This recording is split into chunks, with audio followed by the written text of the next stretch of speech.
The Rangers have officially sent Jacob Trouba packing to California, and Igor Shesterkin is now the richest man in New York City. The Colorado Avalanche have found a goalie to take them back to the Cup, and Greg Wyshynski joins the pod to talk with us about all of it.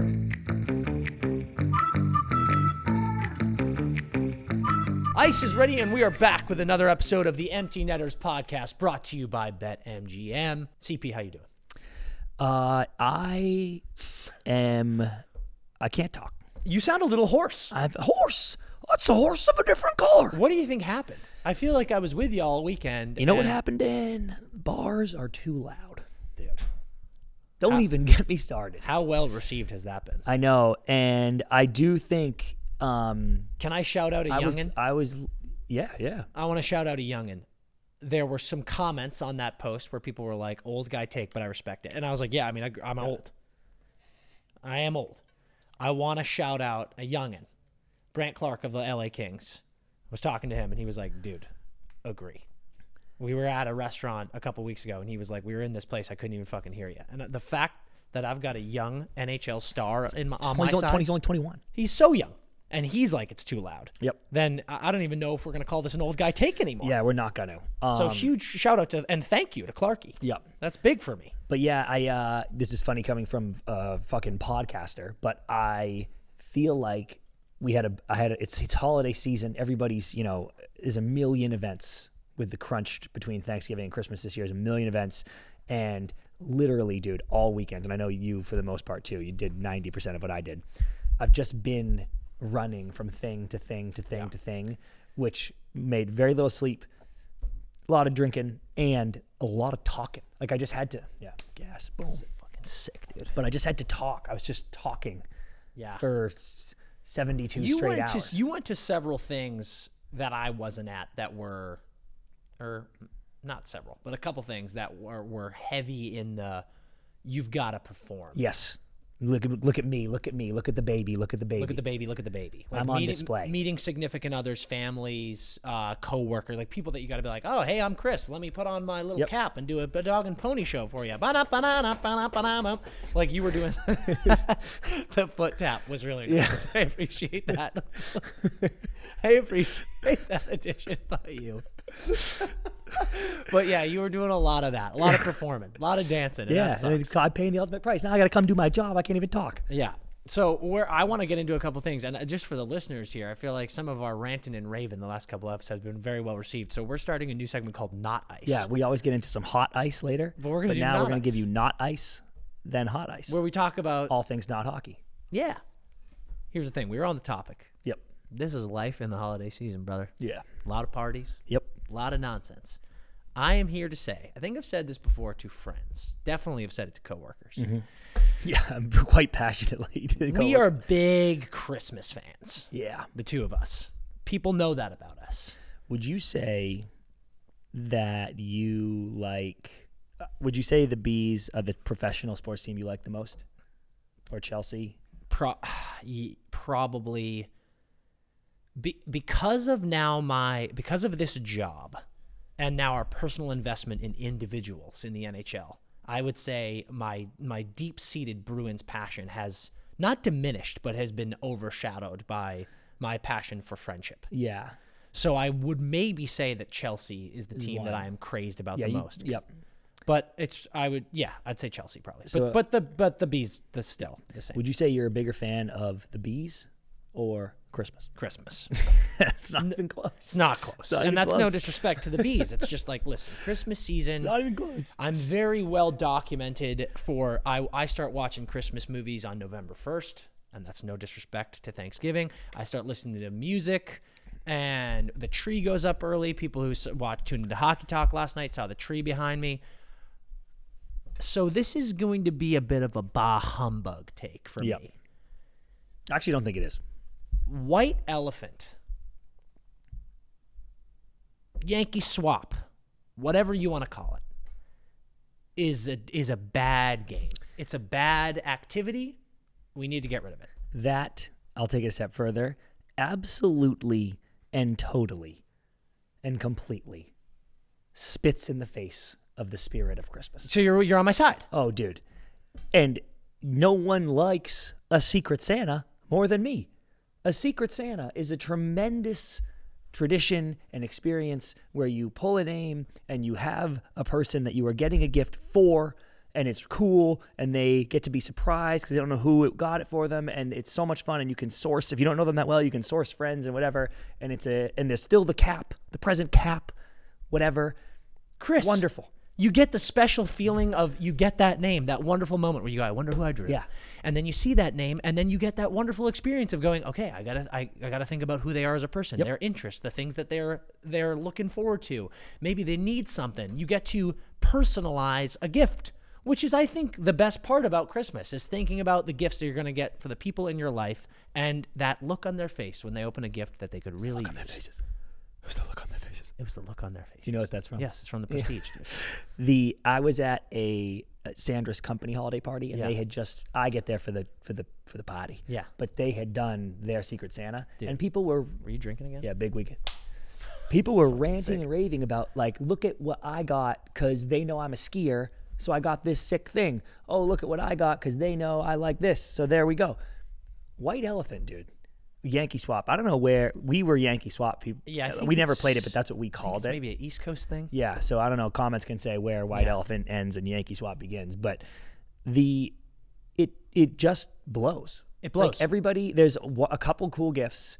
Everyone steals them from you because, like, that's the rules. I'm not saying you can't play by the rules. That's the rules, but it's just your gifts are getting stolen. Can I give you my two things? Yeah, that's one of them.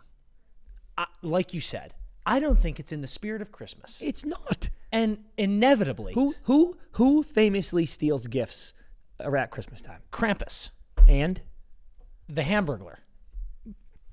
does he? Maybe. Yeah, it's crazy. I mean, he's still. I think he's a year-round guy. I think he's a year-round guy, but I'm still. I think I loophole. That's correct because he's still stealing during Christmas. The Grinch. Thank you. That was kind of That's what I the was one you were looking going for. More than the hamburger. Yeah. What are we? A group of Grinches, dude? This game And is early saying, Grinch too. is Not saying- comes around Act three one, times the size. Act 1 and 2. Act Grinch. 1 and 2 Grinch. And so they are saying, why don't we just call this game "We're All Fucking Grinches"? It's what it's ridiculous. It's outrageous. I mean, we've got every year, if you do a White Elephant or a Yankee Swap, people get upset.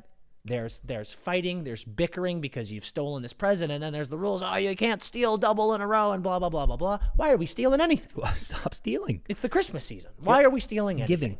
And then there's an Office episode that makes fun of this. They do yeah. Secret Santa. Michael gets upset. He changes it to Yankee Swap. Everyone loses their mind. Yep.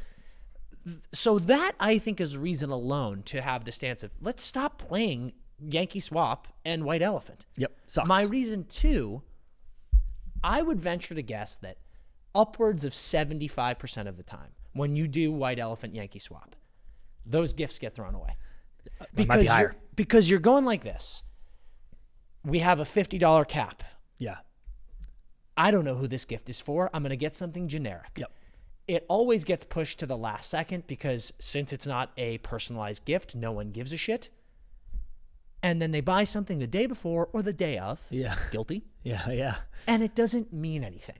So you wrap it, you put it under the tree, you put it on the table. Someone goes, "Oh, great, look at this. I opened it up. It's a fidget spinner."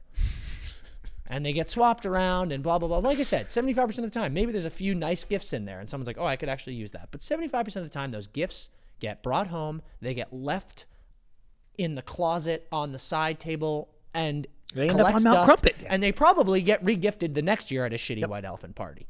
So enough. If you want to do a gift-giving thing, do Secret Santa and let people have the joy and great experience of getting a personalized gift. Being Santa. Be Santa. Not Don't the be Grinch. This is obvious. One game makes you be Santa, one game makes you be the Grinch. This is obvious. You've been talking a lot about drinking. Yeah. And do it. And more than talking Hey, about. buddy. More than talking about You're putting it. the money where your mouth is, partner. You've been drinking a lot this weekend. More than talking about it. We got into a drink discussion because I saw two things with drinking this weekend that really blew my mind. Yep. Number one, shout out our boy Kevin, big White Russian guy. Now, I'm not here to judge. I think White Russians are crazy. I love them. And that's good for you, brother. Yep. I think dairy-based alcoholic beverages are wild to me. Truly wild. Okay. So a White Russian, an Irish coffee. At least an Irish coffee is like hot. So right? what? Well, I think that kind of changes Hot it. dairy? Yeah, it's like a hot chocolate, idiot. Yeah, but cold dairy. Dude, could I trouble you for a nice glass of warm milk? It helps me go to sleep. Yeah. Hot dairy is a thing. Yeah, but cold milk is so much better than hot milk. Well, it depends what you're doing with it. I don't know. You're telling me a nice hot chocolate or a nice caribou drink? What are those things called when we're skiing at Mammoth? It's like a caribou Oh, coffee. yeah, fuck. Hot. Fuck. Yeah. Fuck, dude. Those are good. So a White Russian, I just think is like, it's kind of crazy because if I'm drinking, I don't want a belly full of milk. But Yeah, I will agree with you that they taste good. So I'm like, I get it. It would not be my drink of choice. Mm-hmm. I think going out, we're at a party and Kev just starts making White Russians. Yeah. And I was like, dude, what the fuck are you doing? It's a Christmas party. It's a Christmas. Like, you're going to be drinking. Yeah. You're going to have multiple. You're going to like 6 White Russians. I think that's nuts. You got a belly full of milk. Yep. I thought that would be the craziest drink situation that I had seen that weekend. And then I proceeded to see a man at a bar that night at 10 p.m. order a Bloody Mary. Dude. And I did not know this man, and I hope to not know this man ever. I hope to not meet him. Unfortunately, the timing of the situation was I went up to the bar to order myself a drink, and then I watched an adult man, Chris, order a Bloody Mary. The bartender looked at him and must have paused for 5 full seconds because I assume she thought, there is no possible way that I heard this man correctly. And he did. Yeah. He ordered a extra spicy Bloody Mary at 10 p.m. We then talked about this the next day. Yeah. Does there need to be a sun-up rule with Bloody Marys? Dude, it's like anything on the brunch menu. It ends. There's a cap. It says, when you open a menu, Over it at says, 3 p.m. Yeah, it says here you can order these Ends things. at 3 p.m. Ends at 3. Bottomless Mimos till 3. Then it's over. But Bloody Mary will be removed from the menu at 3. Dude, and I would even hear, you had said yesterday, like, the sun's up, and I think that's a good rule of thumb, but I would hear earlier, like, 3 is pushing it. Because, dude, that drink for me, and God bless all the bottomless. It might even be an AM rule for me. Like, No. I maybe you're getting a late start on your brunch. You get there at 1, fine. But yeah. Dude, because I gasped when you said that to me. Yeah. And my only thought was, this person has just flown in on a direct flight from Australia. So 10 p.m., he's lagged. So 10 p.m. is 10 a.m. His internal for clock's him, all off. and winter is summer. Like, he's completely backwards. is 10 a.m. summer. Yeah. So it wasn't, he had no choice. Yeah. It's 10 a.m. on a summer Saturday. But barring that, It's an insane person move. insane. Like, that is, it is truly insidious work to gulp down a Bloody Mary at 10 p.m. Dude, and at a crowded bar. The visual, bro, and I know it wasn't this crowded because we talked about it, but the visual of a super hoppin' bar where the bartender is absolutely covered, slinging, and is doing like the reach over, pointing to you over 3 rows of people because they've already got everybody else, and they're like, yo, what do you want? And the person next to you, the person next to you, and they go 3 tequila sodas.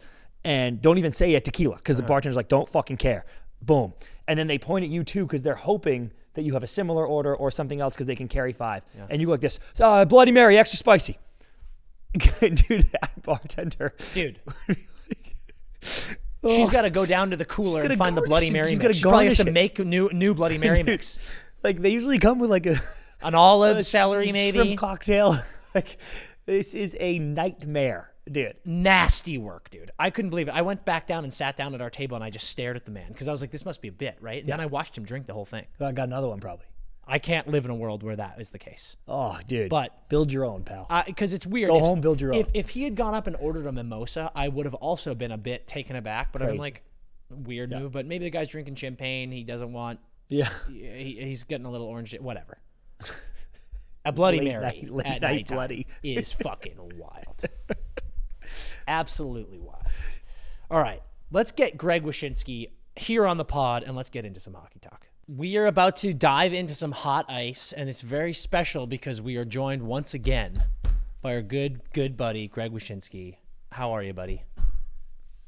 I'm doing fantastic. I have done no holiday shopping, so that's That's pretty great. That's great. Fantastic. Always good. You're not good. behind My at all, holiday dude. shopping is always it's always the process of elimination. Like I wait so long, and then I get these amazing like eureka moments of what I should get my loved ones, and then I go online and find out that all the sizes I need are sold out. So then I just have to like adjust on the fly. That's usually how it works with the holiday shopping. My mother gets it done in September, and then her son gets it done December 24th. At around 10 o'clock at night. Yep. I'm literally the guy inside of the Walgreens or the CVS looking through the old IP-related action figures that have been relevant for at least 7 years and wondering, could this work? Is this retro yet? Like, is this now cool? Right. Yeah. Has it come back around? I don't know why I do I'm the holding, same I'm thing. holding a Waterworld character in my hand being like, Yeah. will this work? Could it? Did Dude, they know who Dennis Hopper is? I'm also devastated to hear how many amazing gifts your loved ones almost got. Like, you have incredible ideas, and then it's sold out. So they're really missing out. Yeah.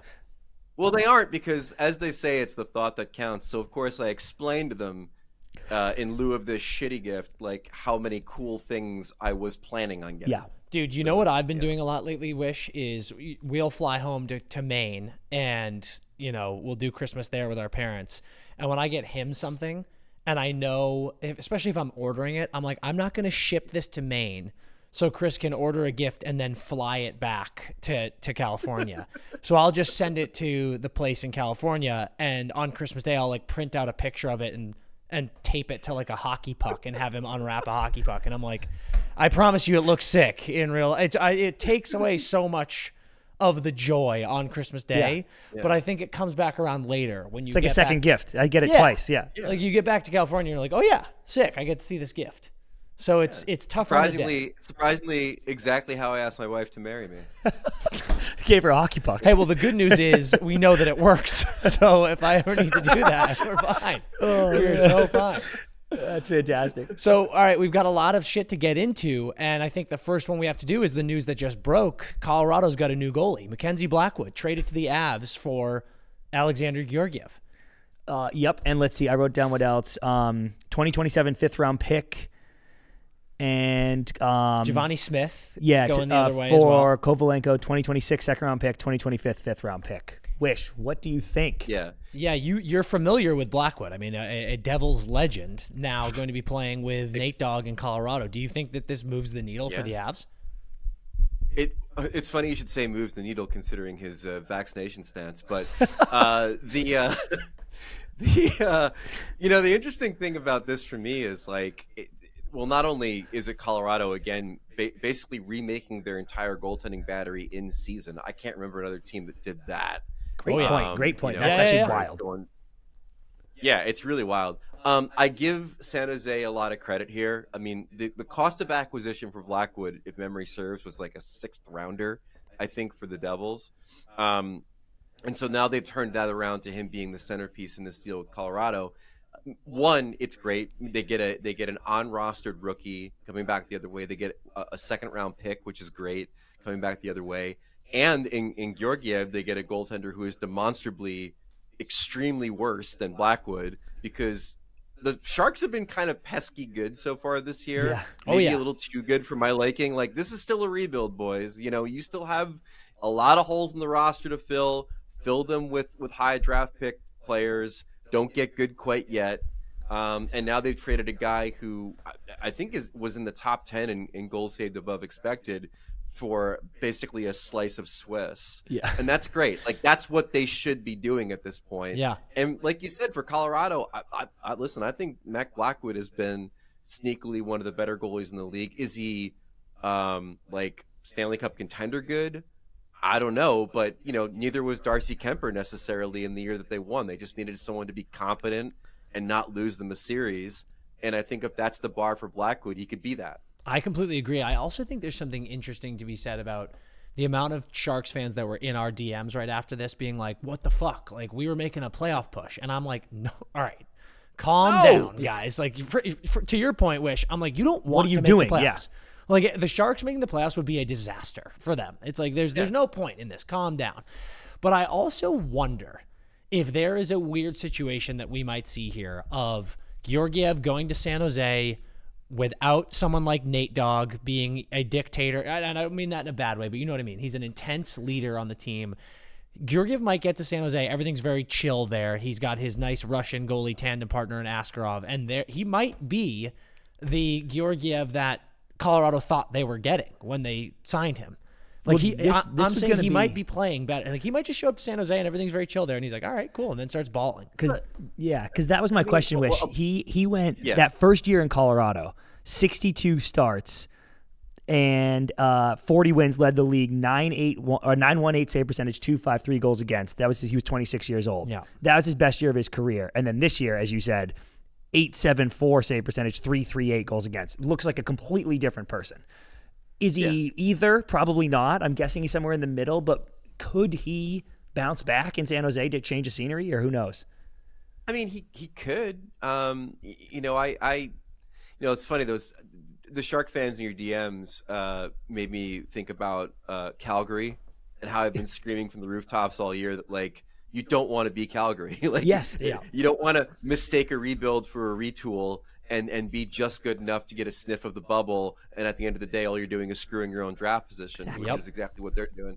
I always tended to think of Georgiev much like every other backup goalie in this league. It's the same thing as backup quarterbacks in the NFL. Like you either hit big with one that's basically a guy that was in a starter in waiting, or you get a guy who maybe should just be a tandem guy or a backup guy. And like you said, the first year in Colorado was kind of mind-blowing by how good he was. It seemed like they really hit on something, and the investment that they made in acquiring him was pretty smart. But ultimately that, maybe he's not that guy. And so, like you said, San Jose is a different place. Maybe he finds himself. It's not exactly the most defensively stable. Yeah, I was just about to say that. Yeah. I mean, not only in the personnel that they have on their blue line, but also like they're going young. So it's going to be a lot of guys that don't necessarily pay attention to the other side of the ice all that much. But I wish him luck. I mean, I don't think the pressures of being the guy in Colorado were necessarily his strength. Mm-hmm. Yeah. I mean, based on what we saw in the playoffs. 100%. So, making a change there is smart for them. Getting him to another market is probably good for him.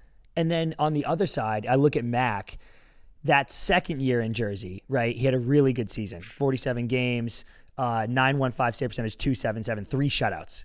Tremendous, and that was like, there were so many goalies you guys had there. First, there's so many young goalies in the stable there. And it was interesting to see who was going to shake out. Then he really fell off, right? It was like putting up mid 3 goals against. So far this year in San Jose, 19 games, 909 save percentage and 3 even goals against. Best year he's had in 5-6 years. Do you think his level of play can make the Avs less Jekyll and Hyde like they've been? Because like you said, they won with Kemper. They won with a guy that wasn't a 1A goalie. Is this a Kemper guy that they're getting? Like, can they win the cup now, or is Mac Black not quite that guy for him? I mean, I think them winning the cup really all depends on how they flesh out their supporting cast. Yeah. And if that supporting cast can stay in the lineup, in particular, Nikushkin would be the guy that I think a lot of us look at in that regard. Mm-hmm. I think he could be a stabilizing force. I think he probably wins you more games than he loses. And the thing about him in Jersey that was always interesting was that he kind of like lingered on for a while despite his numbers declining year over year. And I remember asking some people in the organization what that was about. There were some people that felt that ownership liked him, and that's why he stuck around. But I have to imagine it was also some people, maybe it was Brodeur, I don't know, within the organization who thought that he had something beyond the numbers that he was putting up. So, again, he's a guy that went someplace else, sort of found himself a little bit, and now finds himself back in a reasonable pressure situation, maybe more pressure than he's ever felt. Yeah. Insofar as being on a cup contender, and I think he's matured a bit. So I wish him the best. I think it's a good spot for him. I'll tell you what, too, Wish. There's a goalie on our beer league team who got Mackenzie's old setup without Mac knowing. So he's playing in his gear, and every day he's like, I hope I don't get a call someday. That's like Mac's like, can I have my gear back, dude? So I think I just need the Avs to be good, because then he'll be too distracted to give a fuck what happens to his old devil setup. Yeah, I do. I really love the fact that, like, now, I don't know if you guys are aware of this, but the Avs are just collecting a forest of players. Like they've got Wedgwood now, Blackwood, and Wood. Very Like, interesting. It's a lumberyard, dude. There's a full lumberyard in Colorado, and that's nice. I think that adds to fun elements in the locker room. Dude, I hadn't even considered that. It's big to think about. A very appropriate state for that to happen. I mean, Exactly. like It's absolutely perfect. You're in the Rockies, man. Yeah. How frustrating would you feel? How frustrated would you be if you were a Colorado Avalanche fan watching how Val Nichushkin is playing right now? Dude, He is the most, like, if I were a diehard Avs fan and I was watching the way he comes in and out like this, and like if he just stayed mentally with it for 82 games back to back, like he would be. I legitimately think he could be like a Hart contender. He's so good when he's on. I would lose my mind as a fan. I'd be like, just stop fucking around, dude. Yeah. What are we doing? It's insane. God, I would lose my mind. There was a lot of that talk that year. His big breakout year, there were people that pointed to the analytics and how many like wins above replacement he provided to that team and said he was like a sneaky Hart candidate. It's tough to make that argument when you have McKinnon and Makar on the roster who obviously soak up so much of the attention, especially McKinnon.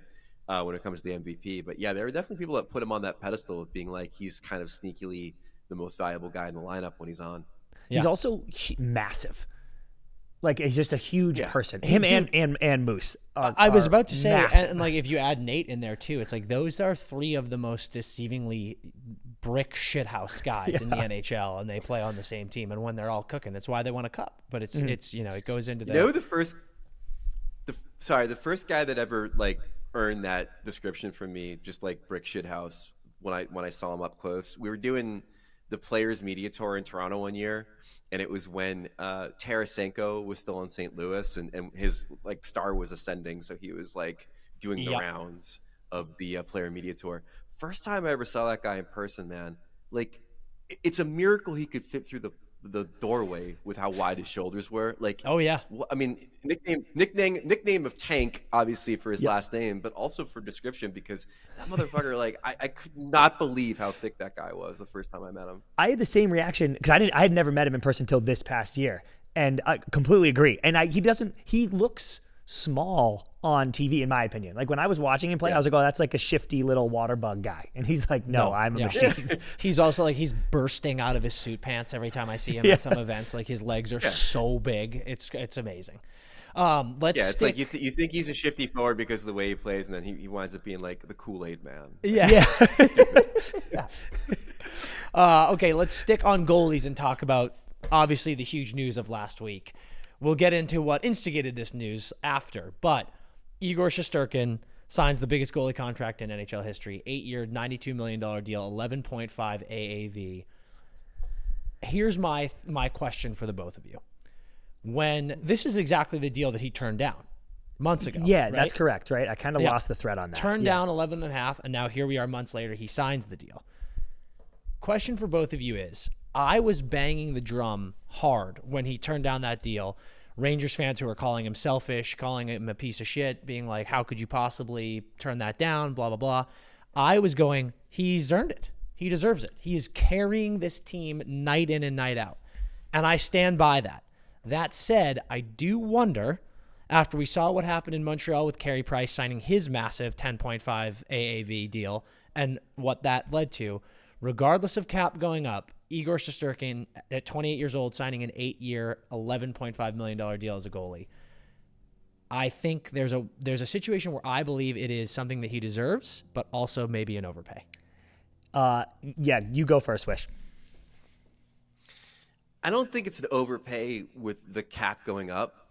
And I also think that this idea of comparing his salary to that of other goaltenders is kind of misleading too, because we're in such a tandem league and there are so few guys that are on his level. And yeah, I mean, Hellebuck probably had the chance to maybe make this dough on the open market and was a little bit intimidated by the idea of maybe not finding it. And plus he was pretty comfortable in Winnipeg, so he resigns there. Would Igor have found that money on the open market? And the answer I give to that is, the Philadelphia Flyers exist, and they are never shy about spending that kind of money on a goalie, and they need one. And I when I think about, like, is there a destination for Igor Shesterkin as a free agent? Yes. Yeah. And one that might be willing to go that high Yeah. AAV because of their need. That doesn't mean I know anything, as far as like if it would have happened. But if you're looking for could he have gotten it, I think he could have. Oh, yeah. Listen. Here's the thing about him, about the beginning of the season, though. Like you said, he turned down that contract and was sort of doing the I'm going to bet on myself.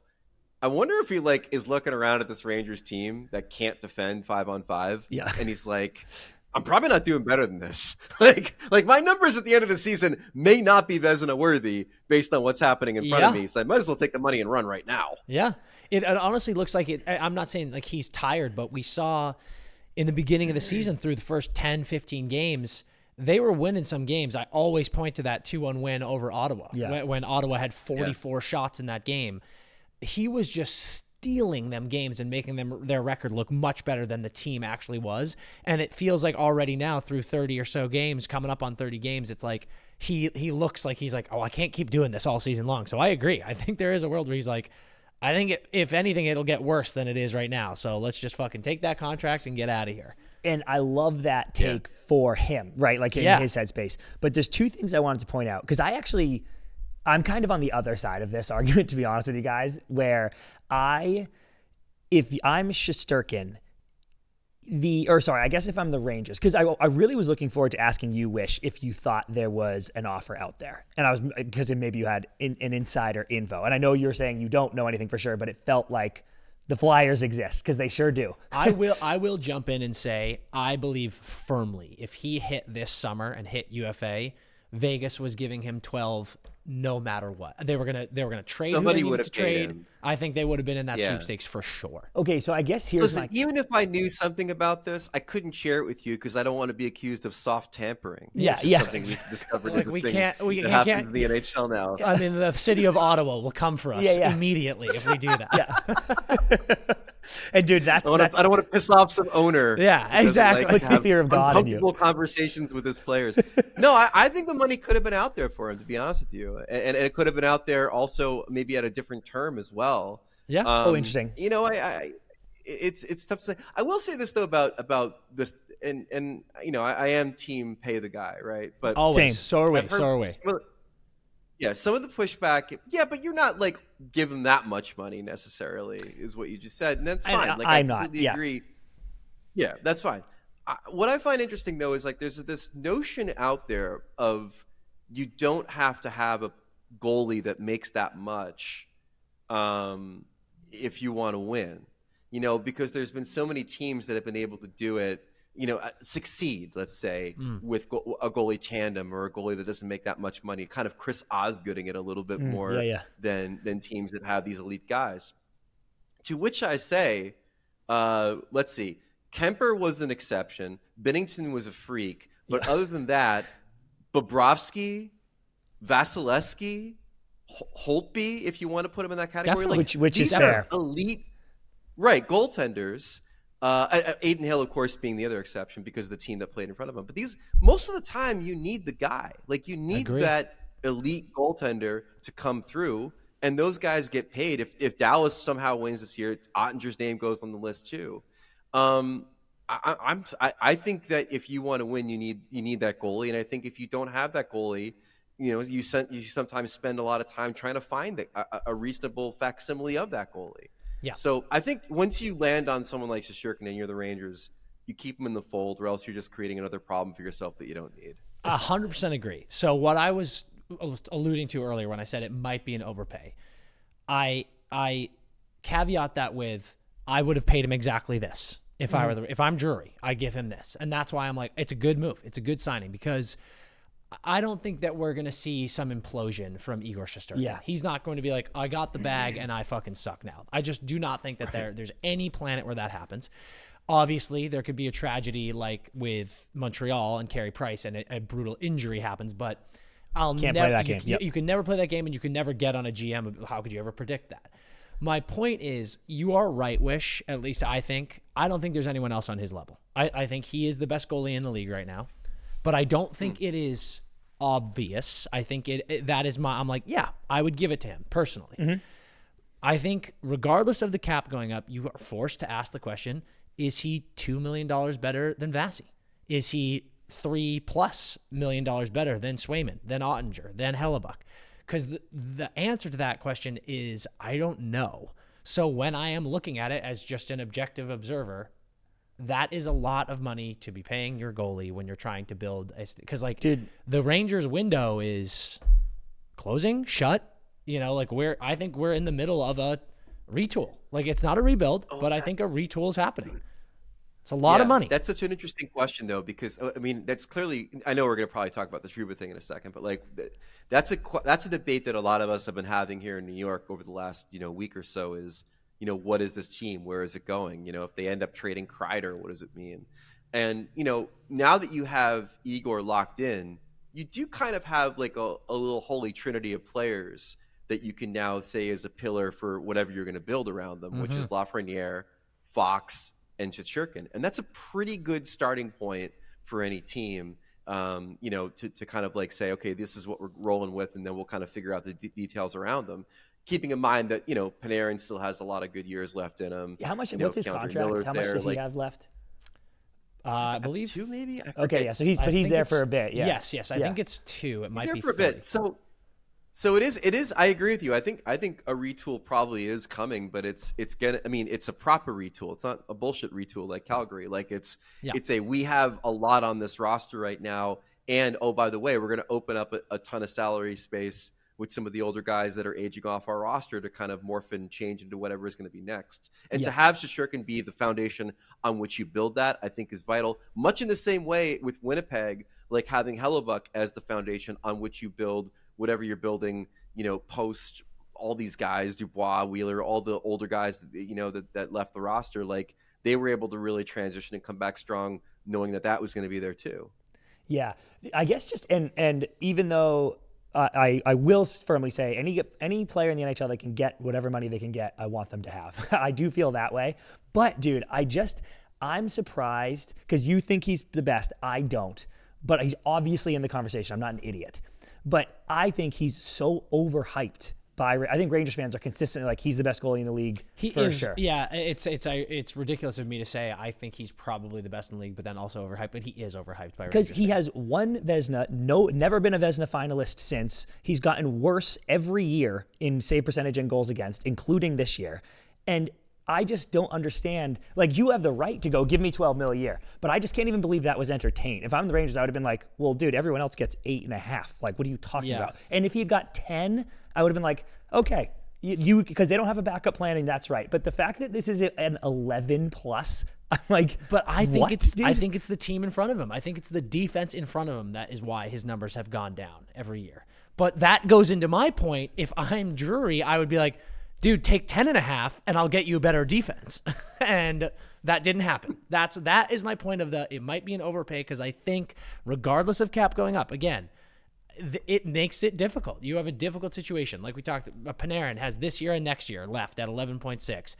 Zibanejad is a full no move until 2028 like at 8.5. Like there's not that much freedom on this team's cap space. And I think that's interesting. I don't know, man. Like I feel like if you solve the goalie problem, then you pay to keep it solved. I think I agree. Massive chip.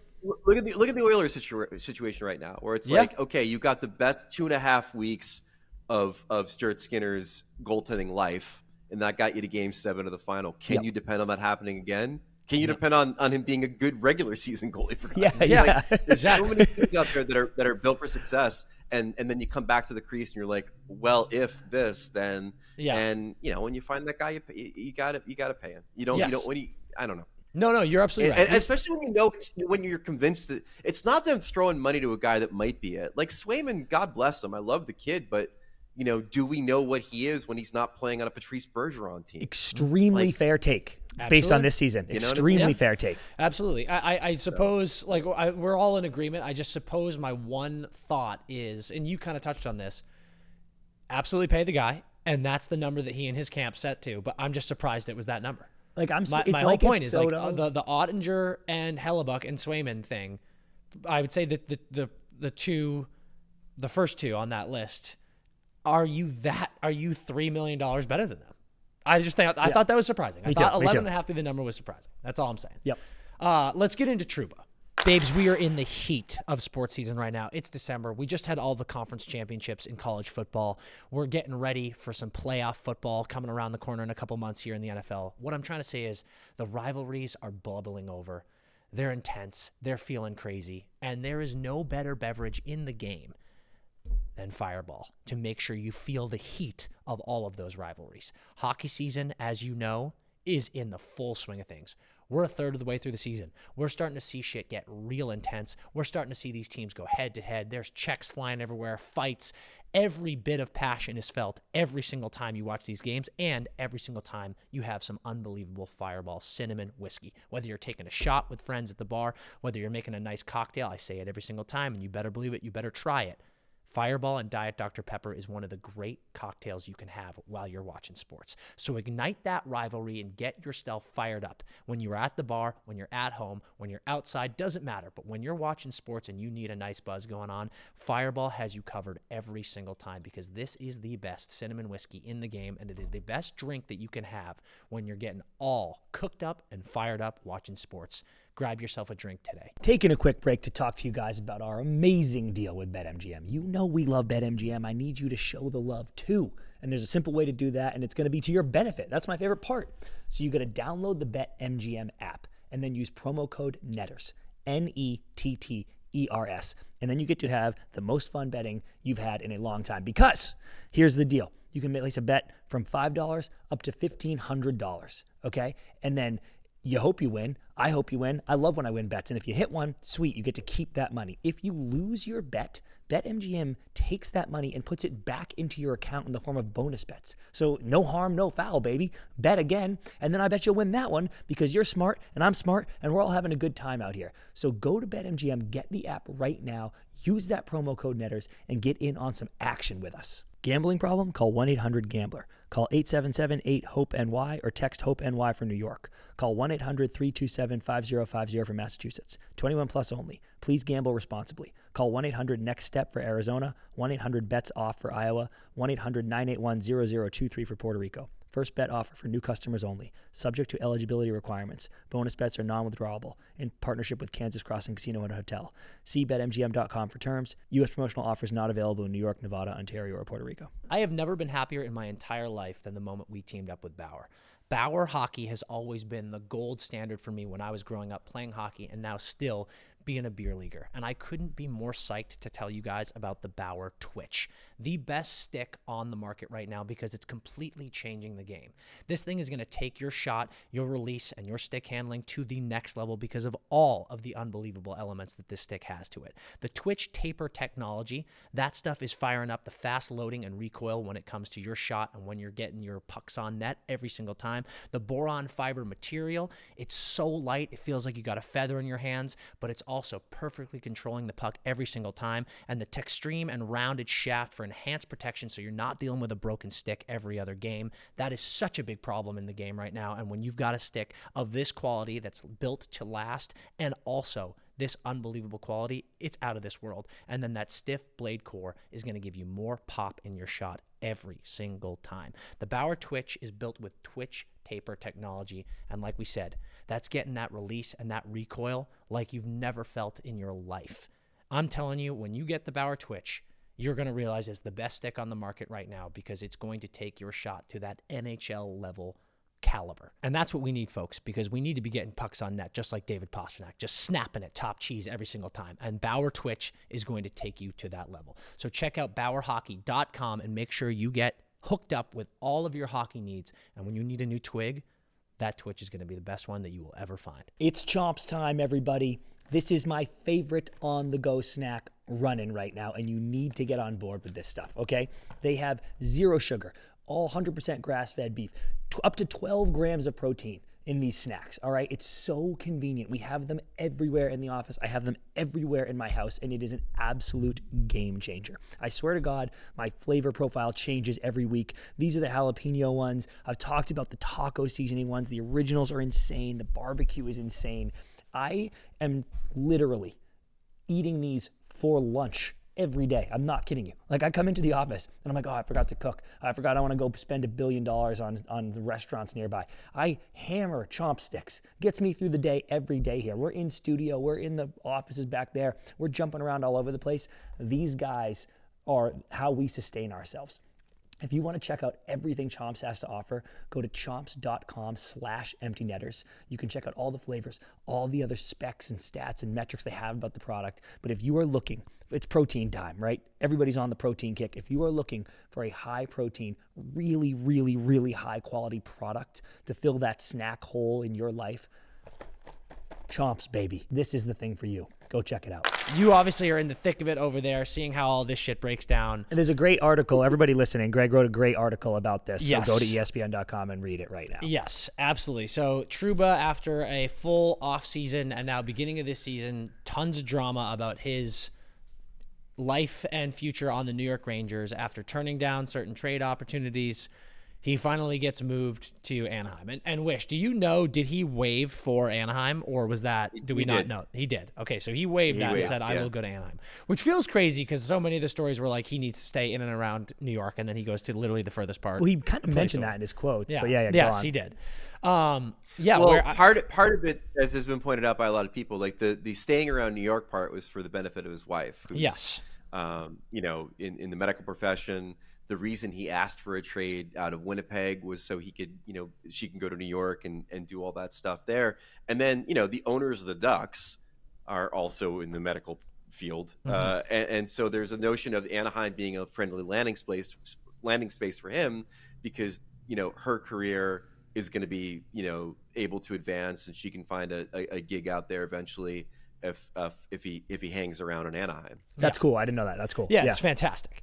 But yeah, where do you guys stand on how this all shook out? And as you answer this, Greg, it's been calamitous. I want to hear your thoughts on a lot of the quotes you have in your article. Are you surprised he went there to the meet? Oh, I also want to say one of his quotes, but it's a rite of passage to get fired from MSG. Hell yeah, bro. Yeah. Us and Trouba, welcome to the club. To be a part of that club, dude. Fucking awesome. Welcome to the club. But yeah, were you surprised he went there with some of those comments? Yeah, here I thought he was talking about Gerard Gallant, but he was talking about you guys. Yeah. That was a huge empty netter shout out.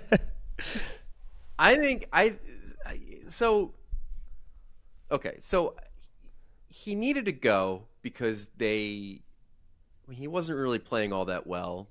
And I think he wasn't playing all that well because the weight of all of this stuff from the summer was weighing on him. He said it himself. And I thought one of the more interesting quotes that Trouba had in that press conference was that his ability to be an effective captain was subverted by knowing he was basically a lame duck player. I thought that was really fascinating. Like that concept of, can you wear the C and be effective if everyone knows they're trying to boot you out the door? And the answer, of course, is no. Look, I think the Rangers were right to want to move him.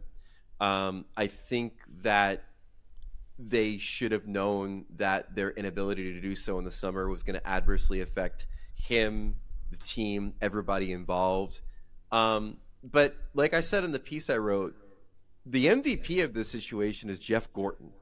Jeff Gorton used to be the GM of the New York Rangers. He's the guy who signed Trouba to that contract. He gave Trouba a lot of money as an average annual value, $8 million, I believe it was. And at the time, people said, that's a big overpayment for Jacob Trouba. Mm-hmm. And it turns out that it's also transactional, because if you give the guy a lot of money, he doesn't get everything he wants in his contract. And in this case, it was 2 years at the end in which his no movement clause became a 15-team no trade clause. His no movement clause could then not prevent the Rangers from strong-arming him like they did on this trade, which is to say, if you don't accept the trade out of New York, we're going to put you on waivers, and then you lose any control as to where you're going to go next. So if Gorton, now the president of the Montreal Canadiens, doesn't sign him to that deal, this whole situation doesn't play out the way it did last week. Correct, yeah. And the responses have been really interesting for us to watch in our comments and everything from the Rangers fans, because a lot of people, as you said, were disappointed in his play even before this year, right? Like that was already going back to last year, but especially this year. But then even they have been like, I actually can't believe the treatment of this guy on the way out the door. And it's like, it's raising a lot of questions like, okay, well, here comes the New York shit show as this all falls apart. Something that I just find so fascinating that I think goes into a lot of the larger roster problems on this New York Rangers team. When, to your point, when he signed that contract, there were a lot of people, myself included, who were like, that is a very high AAV for Jacob Trouba. I'm shocked that they're giving him this deal. Then Trouba's named the captain, 2 years ago? And I think a lot of people were going, that was unexpected. That's an interesting choice for captain. And I think a lot of people even then knew that this situation might come. It was a player that I think a lot of Rangers fans were not satisfied with. And were like, he's a guy that I would like to move if we possibly can. And now you're making him the captain. And now you have 8 months of what looks like to a lot of people on the outside of just this shit treatment of your captain, who now gets kicked out the door and sent off to California for nothing. Yeah. And it begs the question, which I'd love both of your opinions on. Do you hold any stock in some of the comments of people saying this is going to be an interesting situation with how other players around the league look at the way they treat leaders in the Rangers organization? Do you think there's any truth to that? No, I don't. Because, here's the thing about players. Now, I talked to a few of them on and off the record about Trouba in the last week. Yeah. When they say they know it's a business, they're being honest. They know it's a business. There are going to always be lingering bad feelings about losing a friend from the locker room or a coach getting canned or whatever. But at the end of the day, they know that management has to do the things that management is going to do, and sometimes that means making very uncomfortable decisions. Now, the point of demarcation for me between does this affect future business for the Rangers or not is Vegas. Vegas is the single most cutthroat organization, maybe in sports, insofar as how they've treated beloved players. Marc-Andre Fleury, Nate Schmidt, Jonathan Marchessault. The list goes on and on for all these guys that have meant so much to the fans in Vegas, and they were just treated like dog shit by this team on the way out. But it's on the way out, and that's the big point of demarcation I want to make here. When you're a New York Ranger, you are treated like a fucking prince. You are given every single thing that you need, whether it is the assets that the team has, the support staff that they have, the fact that they put people with tape recorders next to you in every interview to make sure that the media is doing their job in covering you, which is an actual thing that happens. I forgot about that until I looked behind me the other night at MSG and I saw a phalanx of Rangers employees that had been recording all of our conversations with the players in post-game interviews to make sure that the players weren't taken out of context. And the same thing with Vegas. Vegas sets you up with housing. You're going to live in Summerlin. It's going to be beautiful. They take care of your family. When you're in the organization, you are treated better than you are in 90% of the other organizations in this league. But God forbid you don't have a no-move clause and they decide it's your time, then you are getting Barclay Goodrow or Jacob Trouba, and that's just going to be how it is. And I think the players see the difference between those two things. Yeah. I'll hear your take, but I completely agree. I think while I get it, I get people being like, dude, this is a shit look. And there's part of me that was like, it is a shit look. I can agree with that while also be like, yeah, who doesn't fucking matter, dude? Because at the end of the day, Trouba admitted himself. He's like, I was not playing well. So when you got your captain, a defenseman who is being paid what should be first pairing D money, and you're not playing well, you cannot be surprised if the team is like, we got to get you out of here. So it sucks, but I don't think at all it makes any player in the league be like, I don't want to sign with the Rangers because they treat you like shit. It's like, no, if you play well, they're going to treat you great. So. Same. I think it's a great answer, Wish, and it's a perfect segue into another leader on the team because this is in your article too. It says, General Manager Chris Drury sent a memo to the other 31 NHL teams saying he was ready to make trades, specifically mentioning forward Chris Kreider and Trouba as being available. We have talked many times on this show that if Kreider wins a cup, his number's going to the rafters. This guy... It's already going to the rafters. Yeah. If he wins a cup, he might be considered the greatest Ranger of all time over Brian Leetch. And to hear that they're like this, get him out of here. It was the Trouba thing we kind of all saw coming via this summer. But the Kreider thing is shocking to me. Based on, so what do you think about that? He has 0 fucking assists. He's not playing well. I love him. I love him like a brother. He's not playing well. Yeah, what do you think about that, Wish? He's always had like an EA Sports NHL game glitch to his stats where he has 30 goals and an assist. Like it's always really weird, the stats that he has. But like I thought that there was a difference between Drury putting Trouba in that email or that memo and Kreider. I mean, first of all, Drury's not an idiot, as far as I can tell. He knows that information is going to get out to some insider. Yeah. And it ended up being, I think, Elliot Friedman who reported it out. And knowing that means that he knows that the two players he decides to mention by name in that email are going to get out too.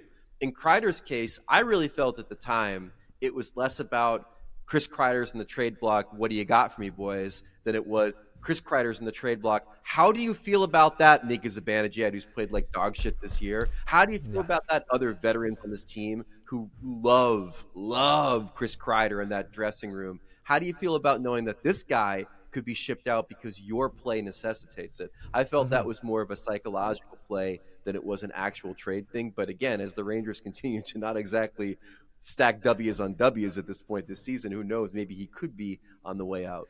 But I think it's an awesome take, and I honestly love that from a general manager standpoint, to kind of the wake up call, kick in the pants. But the other side of it, and you never know, every player is different, but the other side of it is what you just described Trouba was feeling, where it's like, you've cut the legs out from under me in the locker room now because I can't talk to the boys because they know I'm on the block, right? And maybe Kreider takes it that way instead of the kick in the pants that I think he wants it to be. So it's a bit of a gamble is all I'm saying, I guess. Yeah, absolutely.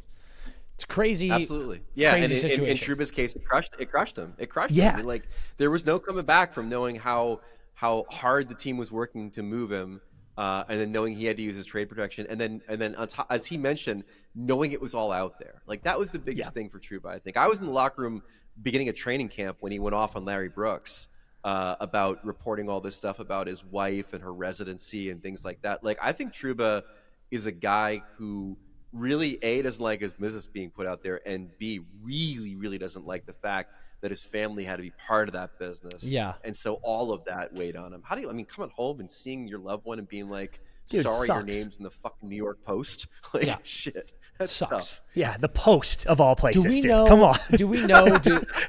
Yeah, seriously. At least get in the Times, dude. Fuck. Do we know if the Rangers and Ducks are playing again this year? Ooh, great question. They already played, I think. They're not playing again, right?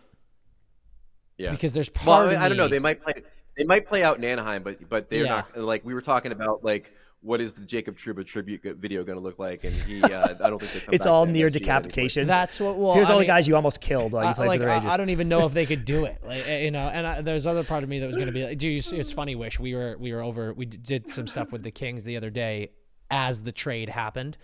And we were talking to the boys after they got off the ice for practice, and I was like, Trouba just got traded to the Ducks, so keep your fucking head on a swivel. And they were all like, God fucking damn it, dude.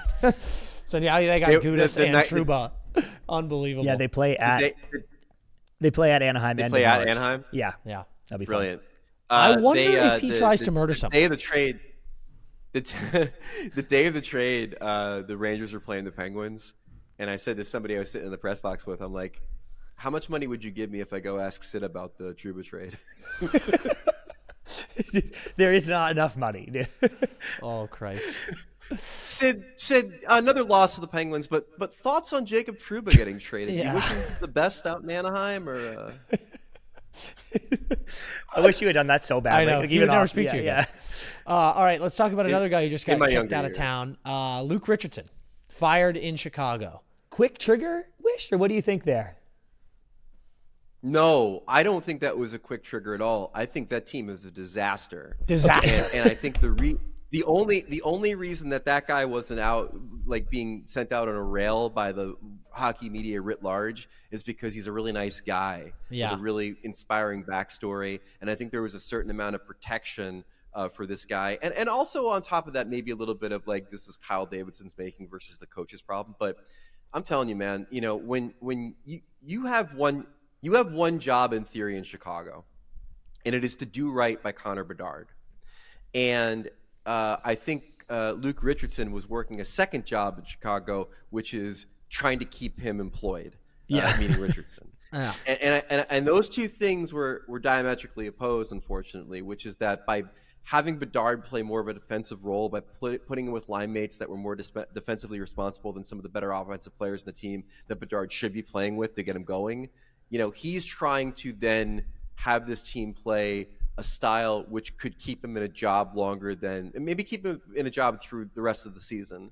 And that wasn't doing right by Bedard. And the more you heard Bedard talk about like how disappointed he was in the team being a non-factor again, and then grumbling about his role and saying there's 100 things that he could do differently maybe with his game to get his offense going, like he was clearly unhappy. And when you have a star that important to the franchise that's unhappy, something's got to change. And I don't think it's coincidence, like the minute that Richardson leaves, here's Bedard playing with like Teravainen and another good offensive player on the team. Yeah. I also think there's a direct correlation with Bedard did get kind of vocal about his frustrations with the team, and then we saw weeks later Richardson. Yeah, that's it for sure. Because you're right. You're 100% right, Wish, in terms of this is the Bedard show in a good way. And it's like, you need to cater to your superstar. It just, I guess I was curious because I'm with you. That team stinks. That's a bad team. Yeah. And so I look at it and I'm like, yeah, they're in last again, but their winning percentage is up from last year a tiny bit, but like I'm like, you had a bad team last year. You have a bad team this year. You're getting slightly better. I'm not sure why we're firing the coach. Usually it's like we're supposed to be nasty and we're underperforming. And this was like, you're horrible and you're slightly better. Like, why do you fire the coach? So that's why I was curious. But I think if you piss off Bedard, you gotta go. And I also think, honestly, in asking around the league, I think the Taylor Hall thing really resonated as being like, what is this guy doing? For those who don't know, Taylor Hall was a healthy scratch earlier this year. And he went off in an interview saying that he had never gotten the heads up that was even a possibility. And Taylor Hall now is not Taylor Hall Hart Trophy season, but Taylor Hall is still a pretty important veteran in this league. And for him to come out and be like, this is kind of like unprofessional, to read it between the lines is kind of what he's saying, to scratch me without telling me that that's a possibility. And then having Luke Richardson subsequently say, I could have handled it better. I probably should have given him the heads up that he was going to be a healthy scratch. Like, that's the kind of shit that can't happen if you're a head coach in this league. And also a guy that's been in this league as an assistant forever too. Like, he should be better than that. And I know in talking to some people around the league, they were really taken aback by that moment and being like, you've got to really know your details better than to have one of the more prominent names in your team come to the media and be like, they did wrong by me here. Yeah, I love that. Yeah, it's quotes like that. We have a Blackhawks friend or a Blackhawks fan friend who was talking to me after that, and I was like, I think the writing's on the wall for Richardson after that. You hear a quote like that, and I'm like, you've lost it, dude. Like, you've completely lost the plot. If you're openly admitting like, I fucked that one up, and the team, like, important veterans are upset with me, it does not bode well for your future and the team's future. So I feel like it had to happen. Thing about Bedard though, boys, is like, someone's got to get to him and explain. They tore it down to the foundations, to the screws in the foundations. Like, to try to I've never seen a team go that low. That might have been a mistake by Kyle Davidson and the Blackhawks, but it did serve its purpose, which is to secure a generational talent for the roster. But like, Ovi didn't win until Backstrom was there and Mike Green was there. Sid had Malkin, he had Fleury, he had Letang. He had Jordan Stahl. Like, when these generational guys come up, they need to have other guys in the roster that allow them to excel. Draisaitl and Nugent Hopkins. The list goes on as far as like, McDavid in Ottawa. Like, Chicago is a wasteland. Yeah. Like, it's going to take a few years for him to get the kind of supporting cast that he thinks that they maybe already have to be a relevant playoff contender. I mean, for God's sakes, Celebrini is way more set up in San Jose right now than Bedard is in Chicago. Yeah, I mean, it's funny you bring that up. I don't blame Bedard for being frustrated. He's a very good player. He's a great competitor. He wants to win.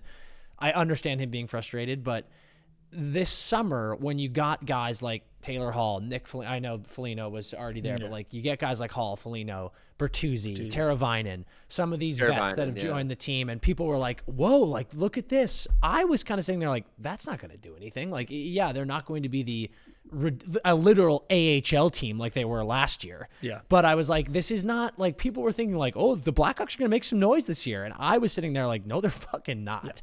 Yeah. And I think Bedard maybe got caught up in that of like, all right, last year was last year, but here we go now. We're a different team. And they're frankly not really a different team. And I do think that he is struggling with that reality. Yeah, it's gonna. Yeah, take for it. sure. And it doesn't help that like Tyler Bertuzzi and Alec Martinez forgot how to hockey.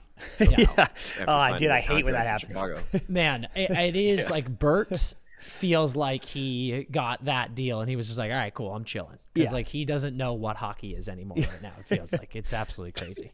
The highlight that's been going around, I don't know if you've seen this, but like they've got the goalie pulled. Bedard has an incredible zone entry where he walks 3 people and then dishes it to Bert in zone at the top of the circles, and Bert just like dumps it and rims it, and then it goes all the way around and insane. gives up a goal. Yeah, like he could have taken it to the net. He had a lane, and he just like decides to just like cycle it. It's wild. It's crazy. All right, a couple quick hitters before we move on.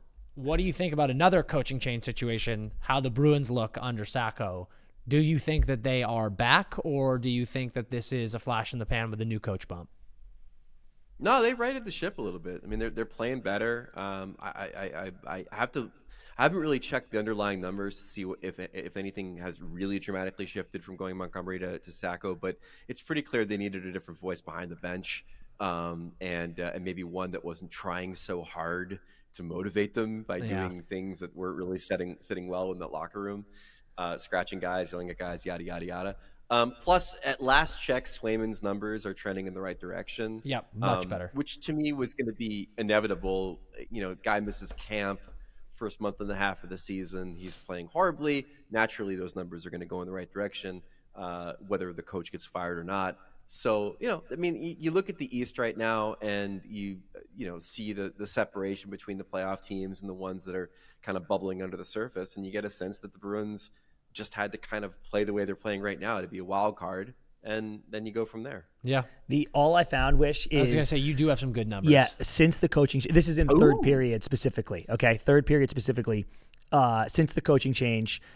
goals for, Bees were 32nd in the league in the third period under Montgomery, are now tied 7th in the league. Goals against, they were 16th under Montgomery, now tied 2nd. And goal differential at -12 under Montgomery, 32nd in the league, at +5, tied 5th in the league under Sacco. So the third period, you've seen a huge shift, which is obviously the big one. I think you're right in terms of they have righted the ship a bit. I don't think any of us here think Montgomery's a bad coach. It just sometimes things change in the room and whatever. Now they're playing a bit harder, playing a bit smarter. However, I do think this Beast team is more flawed than I maybe hoped coming into this season. With the moves they made, bringing in Lindholm, bringing in Zadorov, I was like, yeah, and everyone's going to be fine. And I was banking on some production that was there last year from a Coyle, from a Zacha. I am like this team, but preseason I thought this team could be a legitimate cup contender, and right now I'm like, I don't know how you score enough to compete in the playoffs. Yeah, I never thought they'd be a cup contender. Like I was impressed with the assemblage of beef they put on the blue line, and but like they're a donut. I mean, every respect to Lindholm. He's a complimentary player. I mean, the days of Bergeron and Krejci are long gone. Yeah. And until they address that, I don't think they could be a true contender again. My secret theory, maybe not secret, but my personal theory was that they were hoping that Draisaitl was going to shake loose and dude, not yet. I don't. We share that theory. In a I big think way. that is like they were going to keep his feet warm for him. But that is a certain truth. There's no doubt about it. But yeah, no, I think you're both right. I think they have righted the ship, but at the end of the day, you're seeing a bit of a step up. But like Elias Lindholm, Pavel Zacha, these are guys that need to be doing better. The fact that second line right wing is still completely nude. They haven't given Lysel a single shot. Merkulov got maybe 2 games. Matt Patra is in the AHL right now, playing at a point per game in the last 10 games, and he hasn't been called back up. It's like those are the things I'm like, great, you're winning games. But when it comes to the dog days of the season and then playoffs, you can't be relying on Mark Kastelik and Cole Koepke to be getting you these like that second wave of scoring. It is what it is. Like this team is going to get into the playoffs and then it's going to be the same story, it looks like. And that's no disrespect to the team because they're playing much better. Very happy for Sacco, happy for certain guys, but it's like there are holes on that team. Something that came up in that game. What do you guys think about Torts calling out the Bees for diving after Mitchkov was going full Olympic diving gold medal in the same game?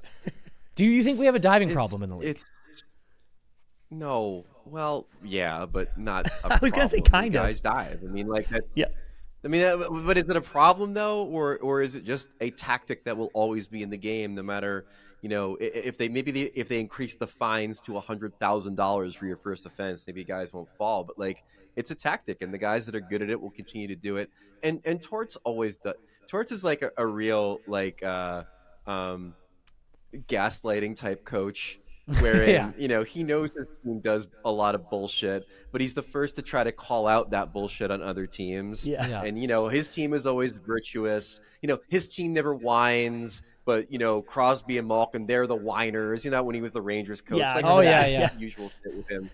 I love Torts. Like he was a coworker, but he is always pulling these cards out to play him, knowing full well that, like, if not his team, then all other NHL players do the same stuff that he's calling out. Yeah. And I gotta believe, I know they would never admit this, but I gotta believe it's a little bit of a play. You want the next call, right? Like, that's why you complain about calls at all. It's never going to fix what happened, but you just want to get the next call when you're whining. So it's like, I got to believe that there's something in him being like, we got out penaltied 6-2 or whatever it was. Yeah. I'm going to bitch about this. And then maybe it's a little bit softer the next game. Yeah.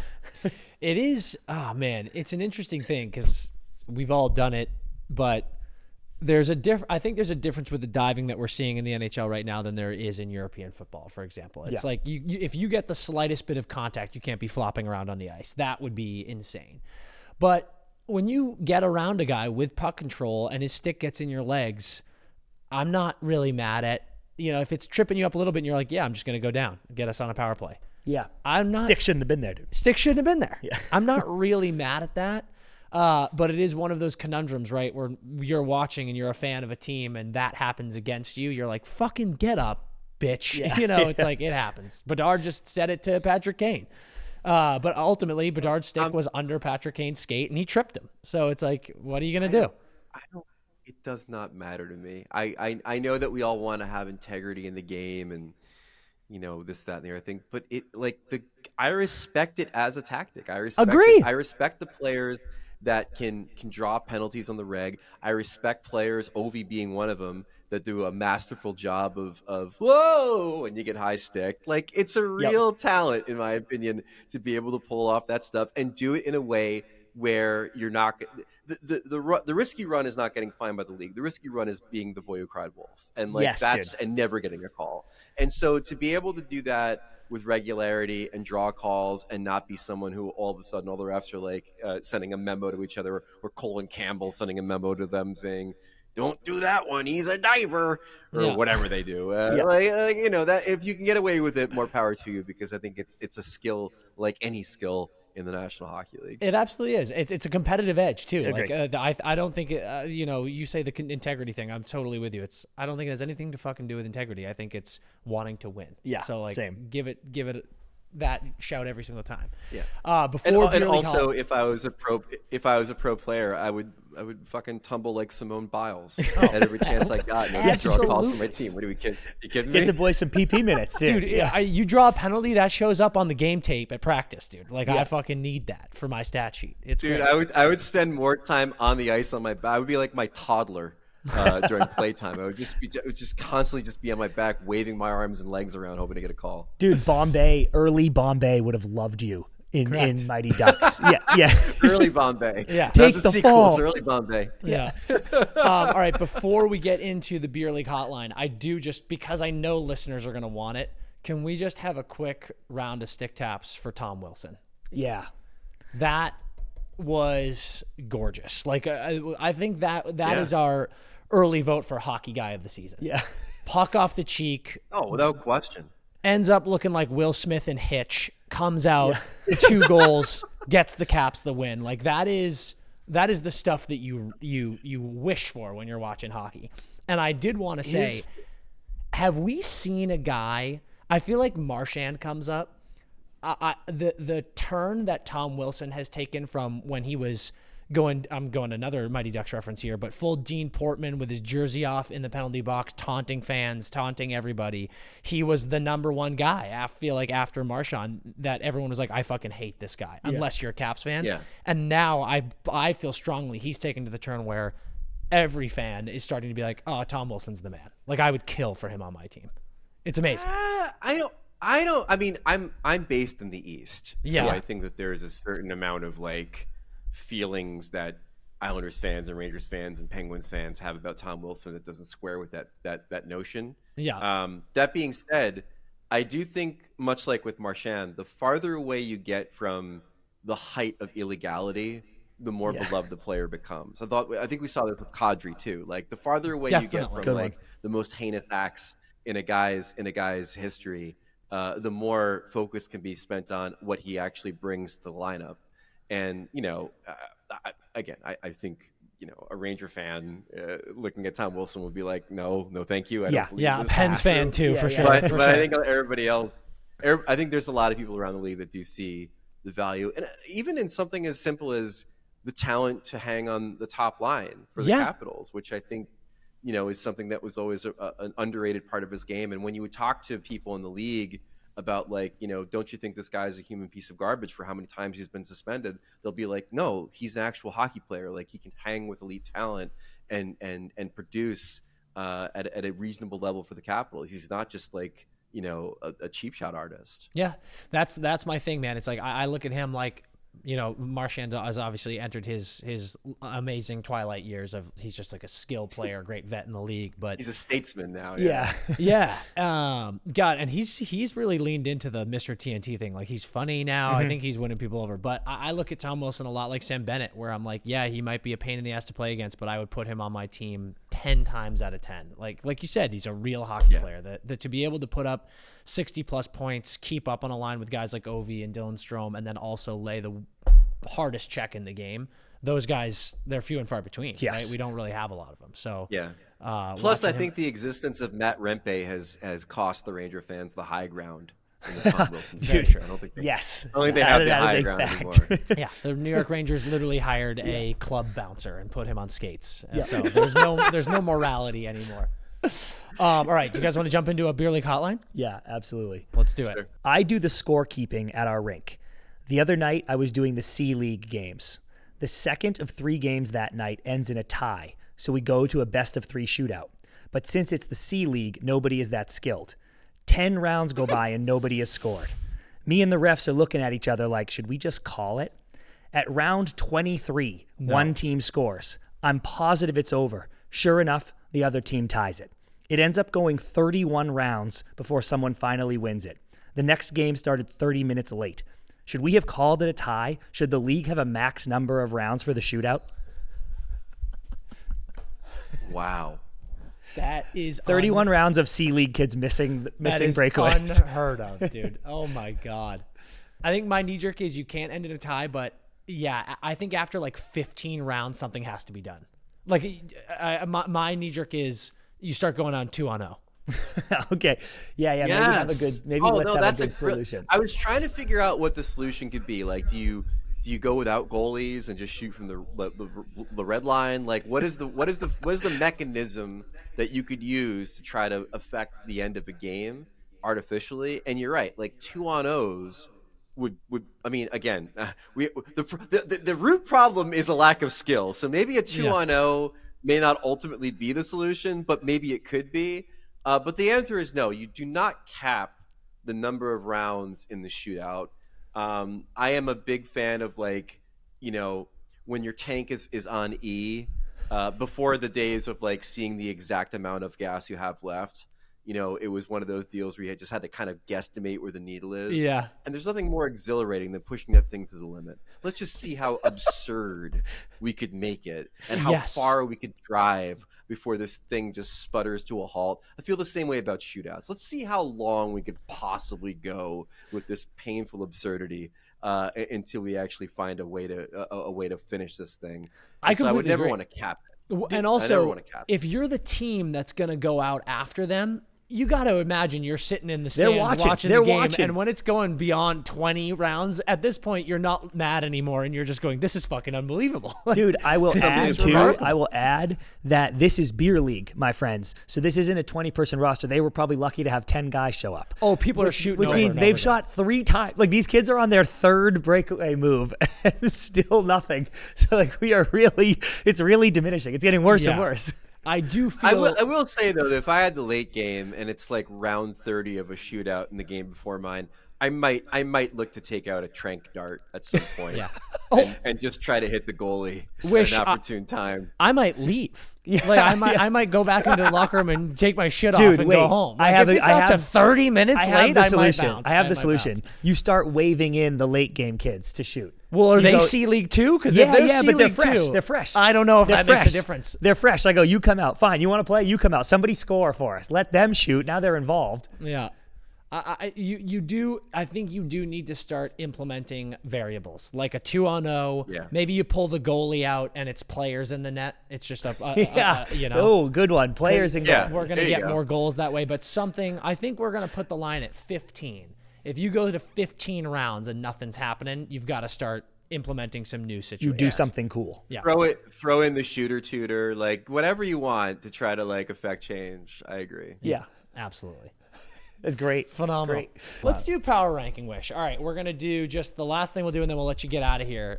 What we think is our top 5 teams in the league right now, but we've got to agree. Yeah, the three of us have to agree on the top 5 in All right. order before we can be done. So actually, Wish, I want you to take this away. Start us off and tell us who you think right now is the number 1 team in the if league. you have a clear one, I don't know if I do, frankly. I think it's.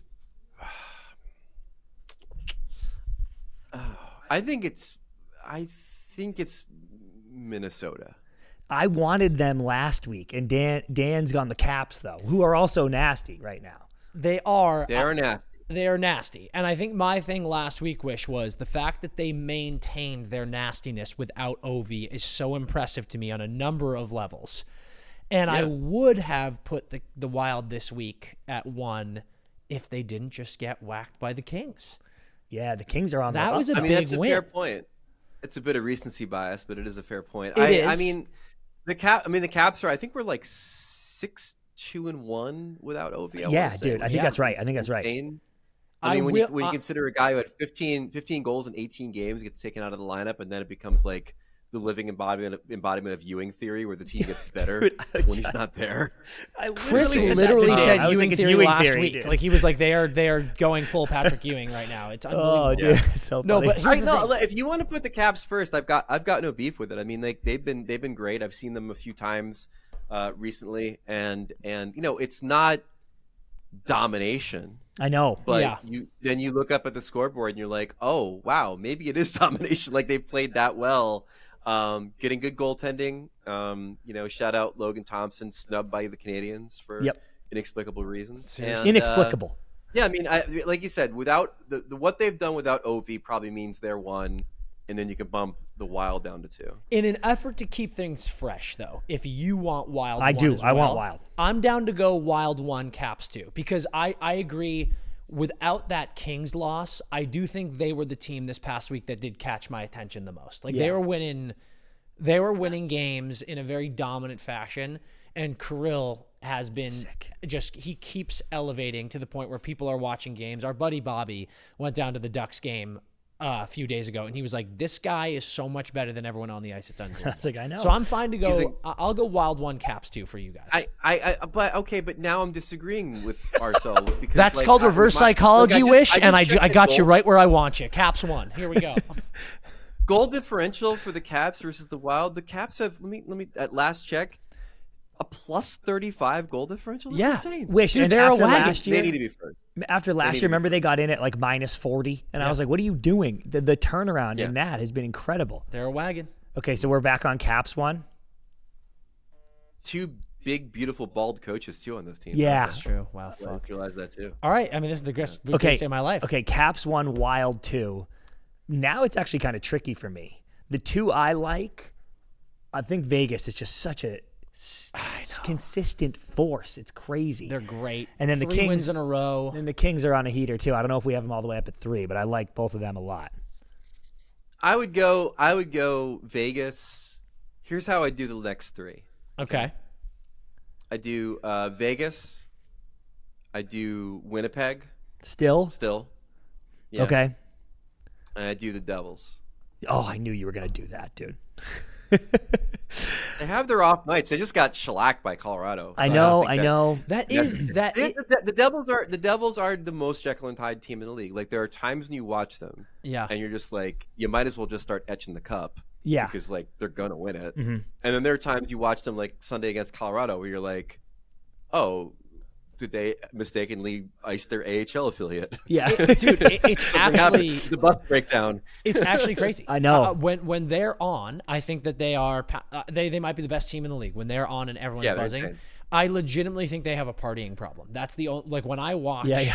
it's the only explanation because they go out there and they all look drunk as fuck, and they're like, I couldn't begin to play hockey if you paid me twice as much to do it, and they lose games like that Colorado but game. in fairness, that might also be why they're so fast. Yes. Like, you know, It's finding the We right could have amount. cracked it here. They actually might have a partying problem. It's finding the right amount of. It's like on the golf course. You know, like you find the right amount of beers Yeah. and you're firing, and then too many and you slow down. I do love the Panthers are kind of getting it back together here. Leafs have obviously been strong, but I agree. I just think it's Vegas and Winnipeg still. Let's all go Vegas 3. I'm happy with that. I'm interested. I'm happy with that. I'm interested in bumping the Jets out for the Kings. Like I would even go Devils 4, Kings 5, and bump the Jets out unless you guys think they're just so good. I mean, again, that's why they're clearly on the downward spiral right now. They banked a lot of points. They're feeling pretty good about life. I'm fine with getting them out of there if you want to put Vegas and the Devils in and the Kings. I love it. I mean, no one's happier than me to put the Kings in because I do think it's special. I mean, we have Minnesota as our number 2 team, and that was a huge win that the Kings get over them. Agree. And it's just we keep seeing Kopi turning the clock back. Brant Clark gets better every single day. You've got the what is going to feel like a trade deadline / midseason acquisition that the Kings are going to have with Drew Doughty is going to be unbelievable. Yeah. So like I think It's going to be incredible. Yeah, I think it's worth showing the them Kings some are respect. they're an incredible story. I think this is a team that should be celebrated, and we have a limited time to celebrate it before they get eliminated by Edmonton again.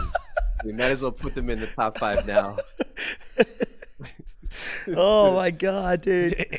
We have to do it now. Yeah, We're running out Very of time. limited time. So we're putting them in at 5. There we go. So we've got Caps, Wild, Vegas, Devils, Kings. Winnipeg, you're out. See ya. Beautiful. Winnipeg's out. Yeah. Unbelievable. Well, Wish, thank you so much for joining us, my man. It's always so fun having you on. And like we said, if you're down, we're going to have you keep popping in and out of here because it's too much fun chatting with you. I would love to do that.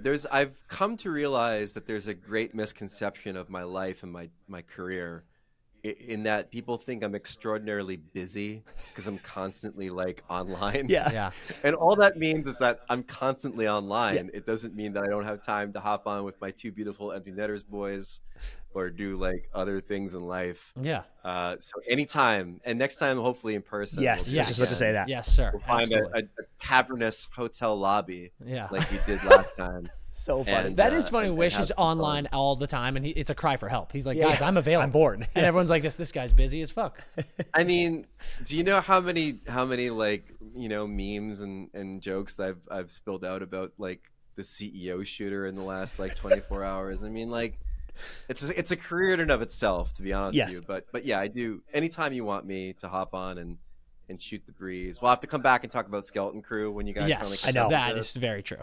a very fun show. No, I'm not saying that because Disney pays me. I'm saying it because it's good. It's a good show. And yeah, we'll do it again soon. Hell yeah, we will, buddy. Let's get into our starting 6. Starting at left wing, player who has not been on here yet, which is very exciting. Could have been Krill. Could be every week. He's having an MVP. He's having an MVP season, but we're going to go with Brandon Hagel. 10 points in his last 10 games, on pace for 41 goals. 30 has been his career high before this point. On pace for 105 points. Unbelievable stuff from Hagel. A guy that I said was going to be a monster for this team. And I'm very happy were to be right. being proven right. He was a name. This is idiots, right? I'm not trying to say most people said this, but that was a name when people were discussing Team Canada snubs. It was like, oh, Hagel's on the team. And I'm like, yes, you're an idiot. But I've been so impressed because he's a player that when I'm thinking how you're going to survive without Stammer's 40 goals, not that he has 40 this year, but that you took off the team last year and everyone hoped it would be him. That was the projection. Like, he's going to be the guy, but you don't know, like elevated roles, some things different. Totally. Having an absolute career year. Huge reason why Tampa's still afloat. I'm actually curious how good this kid can be.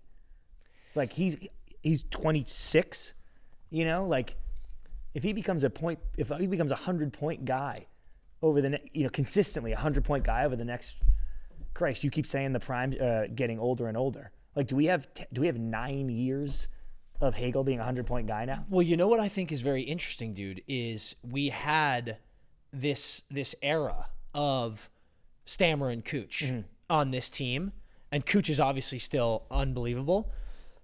Now you got Point, who is on pace for possibly over 100 points this year. He's got. And he did that once, or was he a 99? I think his career high is 95, but he scored 50 in that year, 51 in that year. But I just think you've got Point and Hagel now. Like, these two guys are unreal. But yeah, I do think that they have done this unbelievable job of, you've got 28-year-old Braden Point, you got a 26-year-old Brandon Hagel. Those are the next two guys for the next 5-6 years that are just going to carry what this the team. fuck? Yeah. So many people thought this team might be regressing, and Hagel's like, well, no, I'm a 100-point guy now too. Yeah, and I was like, oh, we're at the changing of the guard in the East. Like, Tampa, the reign of Tampa is over. It's like, Wrong. Okay, center. For the first time, Surprisingly. Connor McDavid. Yeah. Connor McDavid is the best center in the league this week for the first time in 2024. 27 points in his last 13 games. He's up to 35 in the year. I kind of like 27 in his last 13. Like, no one's talking about I that. went like this, Dan. You know this thing? Like, Yeah. eyes coming out. Yeah. When I was looking at who was leading the league, and it's Richest, I'm pretty sure right Yeah. now, with 41 or something. I think it might be Krill with 42. Maybe, yeah, something like that. And then Connor, because he hasn't even been on the big board, you know? You get the big board and then you can click for see all the people. Connor doesn't even show up on the big board. And then all of a sudden he's 6 points away. I was like, wait, what the fuck? Yeah, it's Krill and Natchez at 42 right now. Yeah. And then, Been on an Connor's absolute just heater. right down there with 37 points. Unbelievable. So I'm like, dude, the Oilers have passed the Flames. They're tied for the Canucks in third place. Like, all of a sudden, here comes McDavid, here comes the Oilers. And you're like, and they didn't even have as bad of a start this year as they did last year, but it still felt like, I was like, oh, the Oilers are broken. And it's like, the Oilers are never broken. You're a loser. He's nasty. This is how the world works. It's unbelievable. Like, He okay. will always carry them. Yep. We were just talking about Natchez. Natchez could be our starting right wing, but he's just, we've done it before. It's a little boring. Let's get some new blood in there. And a guy who absolutely deserves some shout-outs, we're going to go, Jesper Bratt. Jesper Bratt, unbelievable. He's got 9 points in his last 5 games, including that monster 4-point effort against the Rangers in a 5-1 drubbing. He has been the star of this Devils team so far this season for me. We've been banging the drum. He's one of the most underrated guys in the league. He's so talented, absolute steal of a draft pick, starting to become a star in the NHL. And when the Devils are buzzing, he is a huge part of that. Dude, I think, not to call him out, and I'm glad when Wish gets to listen to this back, he knows what we showed Brad some love. Not to call him out, but I'm pretty sure, and then now I will call him out, but we were talking to G, right, preseason? Yeah. And he was like, I don't think Brad's that good. Yeah, that happened. And I was like, isn't he? And I'm not even saying, like, we are confirmed right and he's confirmed wrong, but I'm like, I think he might be nasty. He is that Like, good, dude. I made that video of that backhand sauce that he threw to Jack Hughes. It's like, that's not a guy that's like, you're playing pretty well. It's like, that is an elite It's an talent. inspired play. Jesper Bratt is fucking nasty. He's leading the team in scoring. It's tremendous. He's fantastic. Left D, we're going Jacob Chychrun. And there's a lot of left defensemen having a great year, but I wanted to do this because he's got 4 in his last 5, 15 and 20 on the year. But his 2 goals this week put him to 8 goals on the year, which is tied for the league lead among defensemen, which is pretty sick that you're getting that from Chychrun. He's also a plus 10 on the season for the massively high goal differential caps. Nick Jensen has been good on that top pairing in Ottawa, but what a great trade for Washington. Oh, my God, man. I was like, absolute steal of a trade. He's been healthy. He's been solid. He's fantastic. And it's this is the Jacob Chychrun that I think Ottawa wanted. It's the Jacob Chychrun we all thought was the guy in Arizona, and seeing him on this Caps team, I mean, you've got to admit that Caps team that snuck into the playoffs last year that we all dogged on. They had this awful goal differential. You add this guy, and all of a sudden they're top team in the league. He's got to be a huge part of it. It's awesome, dude. It's fantastic. And to see, he's got 8 goals. He's an offensive defenseman, but he's playing amazing defense. He's coming to his own as the player. Nearly point per game with a league-leading 8 goals and is a plus 10. I mean, that's unreal. Absolutely unreal. Right D, we're going to go Kale. Kale's been unbelievable. Been a minute. He deserves it. Been a minute. He's got 5 points in his last 5 games. League leader in defenseman at 34 in 27 games. That's fucking ridiculous. Him and Quinn are unreal. 8 goals tied with Chychrun. But, I mean, dude, he's Well, you talk plus minus. He's got his back to 0. Yeah, he does. Which I actually really appreciate because he was literally worst on the team. It was Remember awful. that? I'm yeah. like, and he's pulled it together in Yep. a big way. He's also just putting out highlight reel plays. We saw that zone entry where he's chipping around the the Dallas Stars, gets past Robertson, goes over to the side, and then just opens up his body, finds the seam, throws it to Rantanen. And I don't know if you guys have seen that clip, but like insane. it goes to Rantanen and he goes, "Holy fuck!" Yeah. Like he's literally like, "Are you fucking shitting me, dude?" Yeah. You don't have any idea how good you have to be in Yeah. the NHL to consistently make your teammates be like, "What the fuck was that, dude?" That's And it's good. like we said, we've got elite guys in the league who have talked to us, and they're like, "He's the best player in the league." Yeah. And he's proven it with shit like that. insane. Goalie, we're going back to Flip Gustafson. Only goalie in the league with the goals against under 2. Only goalie in the league with a save percentage over 930. The Wild have the most points in the league. They have given up the least amount of goals in the league. That turnaround that we're witnessing there is largely in thanks to 2 people. One you've mentioned previously. The other one is this man right here. Absolutely. Um, Gus the Bus. To We start all the knew it. season, it really felt like Helly. When's the last time someone won back-to-back Vezinas? Do you know? It must have been Vazzy. Or did Vazzy not go back to back? That's a great question, dude. I'm going to look right now. Just but look that up is a great Vezina winners question. right now. But if it's not him, then I would wonder if we go back to the days of.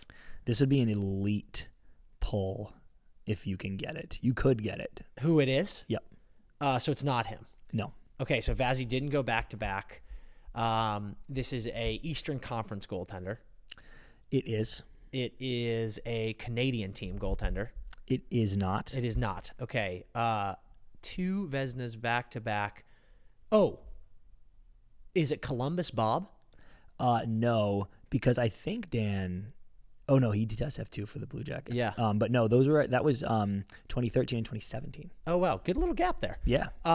Okay, is this like way far back? Not way far, but well, you know what's funny, Dan, about that question?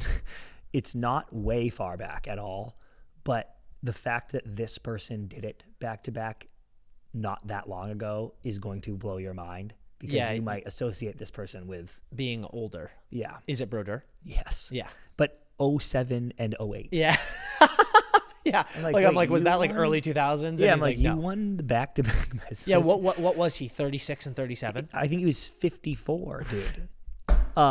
He won back to back. He won 03, 04, and then lockout 05. Kiprasov won at 06, and then Brodeur 7-8. So he won 4 of 5. Jesus Christ. And that's last back to back. Close, Tim Thomas 09 and 11. Yep. Split by Ryan I was Miller. going to say, I know he had one in between. And Vasi only got the 1. And Vasi only has one. yeah, Oh, wow. I always think which he is has 2. preposterous. That's a -1 for me. I got to be better than that. And Hasek also won. Oh wow. Yeah, he's got an elite run. 94 Hasek. 94 Hasek, 95 Hasek, 96 Jim Carey, 97 Hasek, 98 Hasek, 99 Hasek, 2000 Kolzig, 2001 Hasek. Unbelievable. Also, Jim Carrey. Hey, how are you? I love your movies. Attaboy. Great movies. Anyway, long-winded way of saying early this season I was like, Hellebuck's going back-to-back Vezina for the first time in a long time. And Gus got something to say about Gus ain't hear no bell. last 10, 15 games, he's had something to say. Yep. Want to do some trivia? Yeah, sure do. Let's do some trivia. We're going to do our 10-point scale trivia. Do we got a name for this? You've got all these witty names for our trivia. Yeah, true. This is going to be called Are you making this up on the spot? Yep. Come on. the Do it. Do it. It started as trivia ladder, and then I was like, oh, shoots and ladders, and then I was like, I need a different word for like a shoots. shot. Hockey Hockey shot. shoots. Shoots and ladders. SHOOTS. Shoots and ladders. Shoots and ladders. Okay, I'm not sure it makes sense, but I love Me it. neither, but I love it too. I love it. So we're playing Shoots and Ladders trivia. Basically what this is I've got 10 questions for you. You have 10? Well, it's 10 points, 8 points, 6 points, 4 points, 2 points, right? Yes, that's 5. That sounded like 5. Sorry, I was reading literally 10 points. Sorry. I've got 5. Jesus Christ.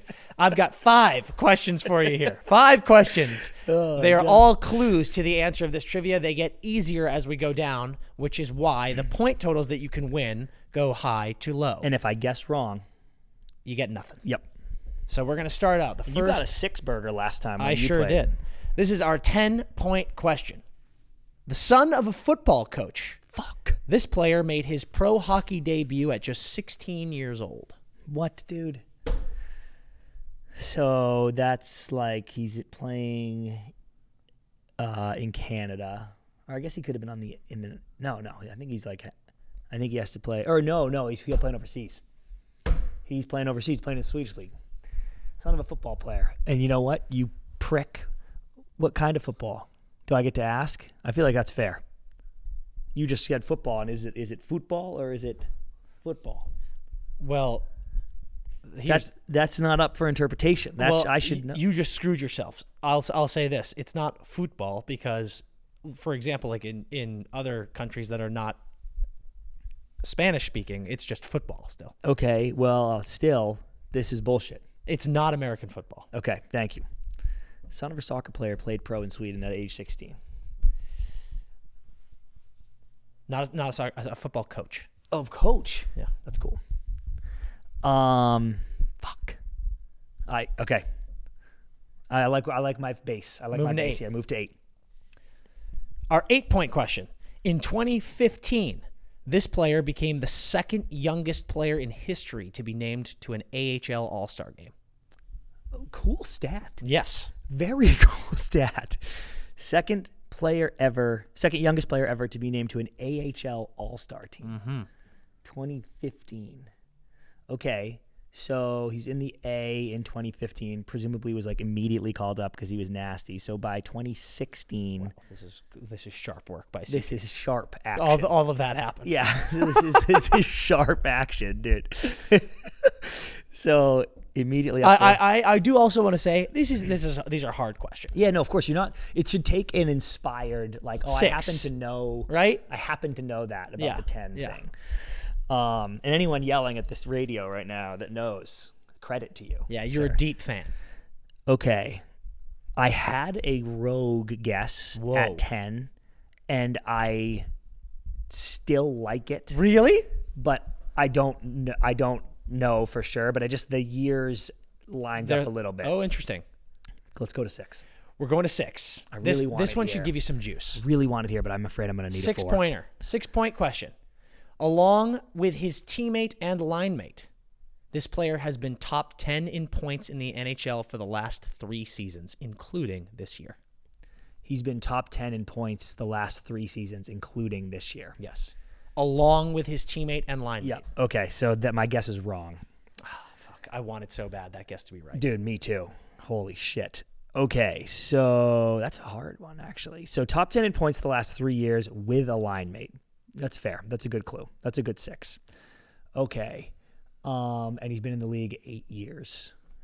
Or this is his 8th year. Let me just think of some point getters for a long time. I'm going to tell you this. Yep. You're going to get it on the next one, I think. Okay.